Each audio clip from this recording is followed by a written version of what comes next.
Hello and welcome friends. देखिए बहुत सारी कंफ्यूजन इस बात को लेकर के है कि डिलीट है, ड्रॉप है, ट्रंकेट है, तीनों का क्या अलग अलग यूज है। ठीक है, तो देखिए जब भी डिलीट करने की बात आती है तो आप किसी पर्टिकुलर रो को या कॉलम को डिलीट करना चाहते हैं, और कभी कभी ऐसा होता है कि आप पूरी टेबल को ही डिलीट कर देना चाहते हैं, और कभी कभी ऐसा होता है कि आप केवल उसके अंदर के कंटेंट जो चीजें लिखी हुई हैं फील्ड के अंदर उनको डिलीट करना चाहते हैं। तो तीनों अलग अलग बातें हो जाती हैं। अब तीनों ही आपको दिखाऊंगा एसक्यूएल के अंदर। तो मैं माई एसक्यूएल को ओपन करूंगा और ये कमांड लाइन ही ओपन कर लेता हूं। मैं कमांड लाइन ये ओपन किया और यहां से मैं कमांड लाइन पर कार्य करके आपको दिखाऊंगा। ठीक है, तो ये मैंने कमांड लाइन ओपन किया है और यहां पर चूंकि एक कमांड हमें चलाना है सो डाटाबेसेस। क्या चलाना है? सो डाटाबेसेस। तो ये चलाया हमने सो डाटाबेसेस, टर्मिनेट किया। तो यहां पे बहुत सारे डेटाबेस हमारे पास पहले से पड़े हुए हैं, किसी एक डेटाबेस का यूज करेंगे। तो यूज सैलरी डी, देखते हैं कि सैलरी डी में क्या हमारे पास कोई कंटेंट है। तो यहां पर डेटाबेस चेंज हो गया। अब यहां पर देखेंगे कि टेबल मौजूद है या नहीं है, तो यहां पे करेंगे सो टेबल्स। तो ये हो गया सो टेबल्स। ये सारे कमांड्स हैं और देखिए इसमें बहुत सारे टेबल्स हैं। अब इसमें एक टेबल है हॉस्पिटल टी, एक सैलरी टी। तो अभी हम सेलेक्ट करेंगे। तो ये लिखा हमने सेलेक्ट और एस्टेक यानी मल्टीप्लाई का साइन लगाएंगे। देन यहां पे फ्रॉम हॉस्पिटल है ना, तो ये लिखेंगे हॉस्पिटल। इस तरीके से लिख दीजिएगा हॉस्पिटल और यहां टर्मिनेशन देके एंटर करिएगा। तो देखिए ये सारा डेटा हमारे पास मौजूद है ऑलरेडी। ठीक है, अब सबसे पहले क्या करेंगे? सबसे पहला काम तो हम ये करेंगे ना कि इसमें से सपोज कीजिए कि हमको एक रो डिलीट करनी है। तो रो को डिलीट करने के लिए सबसे पहले तो हम इसे सेलेक्ट करेंगे। ठीक है, तो सेलेक्ट ऑलरेडी ये है।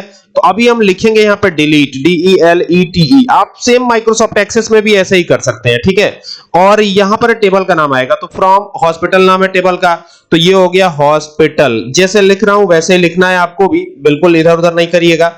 और यहां पर वेयर, WHERE, वेयर कंडीशन दे देंगे। तो ये गैप देके देना है आपको, ऐसे नहीं देना है। तो WHERE वेयर। अब यहां पर कंडीशन आएगी। क्या कंडीशन आएगी? किसके बेस पे डिलीट करना चाहते हैं?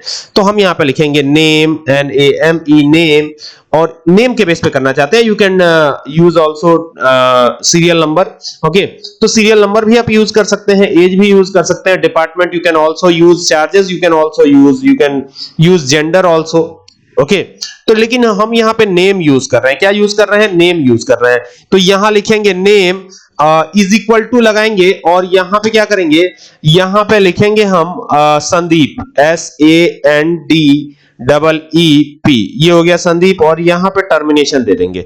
तो ये जो है ना संदीप वाली रो को डिलीट कर देगा। ये देखिएगा ये पूरी की पूरी एक रो है, ये रो पूरी डिलीट हो जाएगी और एंटर करते ही ये देखिए ये डिलीट हो गई। यानी कि अगर आप अब दोबारा यहां पर सेलेक्ट का यूज करते हैं तो ये देखिए ये सेलेक्ट हुआ, एस्टेरिक लगाया हमने, फ्रॉम, अब टेबल का नाम देंगे।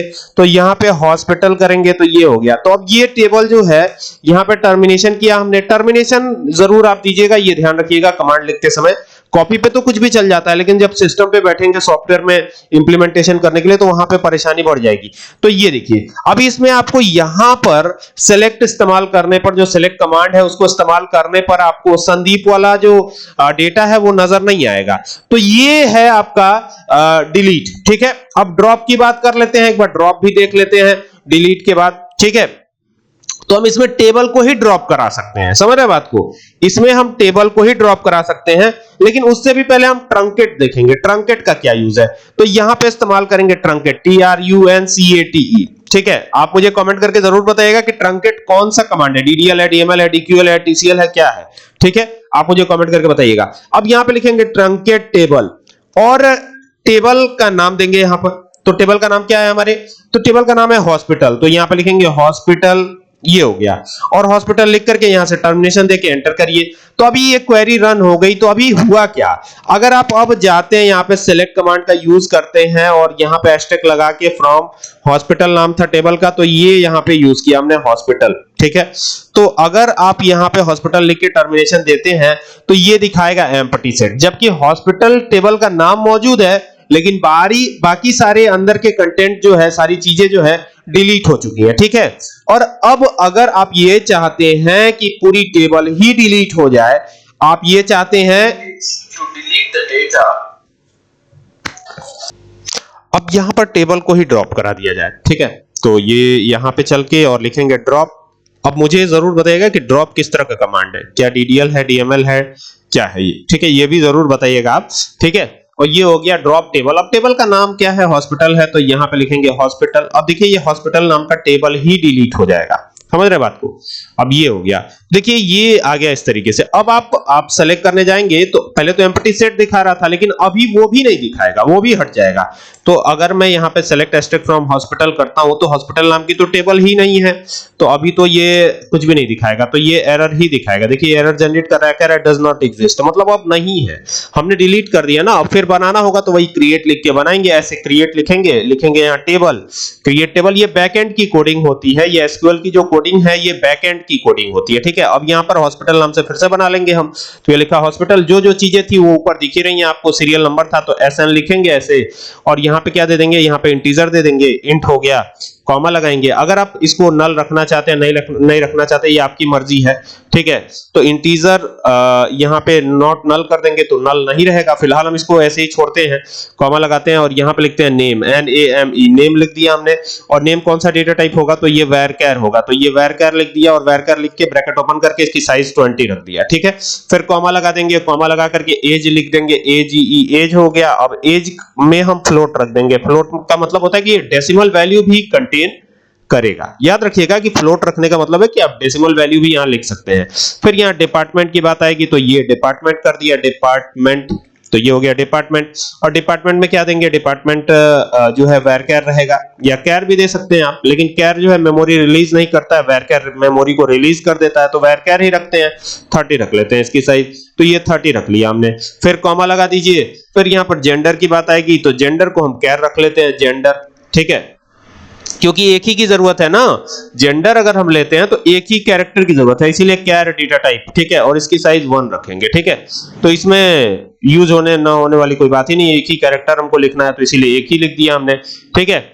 तो ये इस तरीके से। और यहां पर एक और चीज है, जेंडर लिखने के पहले चार्जेस भी हमें देने हैं, तो यहां पे चार्जेस भी कर देते हैं, तो CHARGES। अब ये इसका डेटा टाइप भी इंट रख सकते हैं आप, तो ये इंट रख दिया हमने। और फिर यहां पर जेंडर, अब जेंडर की बात आएगी तो यहां पे कॉमा लगा करके कर दीजिएगा, GENDER, जेंडर। और यहां पर आपको क्या करना है, जेंडर देने के बाद यहां पे रखना है कैर, CHAR, कैर रख दिया, और यहां साइज 1 रखेंगे, और 1 रख करके इसको बंद करेंगे, और बंद करके और यहां पर डेट ऑफ एडमिशन जो भी यहां पे दिया गया है वो हम दे देंगे, तो यहां लिखा date, DAT, date of admission, तो ये हो गया डेट ऑफ ADM, करते हैं ADM, ठीक है। ये हमने फील्ड का नाम लिख दिया ना। अब यहां पे date and time data type है, तो यहां पे खाली डेट लिखना है आपको, और यहां टर्मिनेशन देके एंटर करना है। अब देखिए ये एक एरर आपको जनरेट होता हुआ दिखाई देगा, देखिए इसमें एरर क्या है, तो देखिए इसको सही करके दोबारा से लिख दिया है। और अब अगर हम यहां पर आते हैं और आप देखेंगे कि यहां पर अगर मैं सेलेक्ट करता हूं SELECT सेलेक्ट एक्सट्रैक्ट फ्रॉम, अब चूंकि सेलेक्ट को तो यूज ही नहीं करेंगे, यहां पे DESC चलाएंगे, DESC चलाया हमने, और डिस्क्राइब हॉस्पिटल यही नाम था टेबल का, तो ये टेबल का नाम दिया और यहाँ टर्मिनेशन देके एंटर किया, तो देखिए ये पूरा डिटेल आने लगा, देख रहे हैं। इसको ठीक से लिख दिया, यही चीज अरेंज वे में लिख दी है, तो बिल्कुल सही तरीके से ये आने लगा, तो कोई दिक्कत नहीं है। आप ऐसे भी लिख सकते हैं, आप डायरेक्टली एक लाइन में भी जा सकते हैं, बस आपको कोशिश करना है गलती नहीं करनी है। देखिए यहाँ डिपार्टमेंट की स्पेलिंग भी सही कर दी हमने, और भी कई गलतियां थी जिनको मैंने सही किया है, और बाकी ये आपका स्ट्रक्चर कुछ ऐसा दिखेगा इसके बनने के बाद, ठीक है।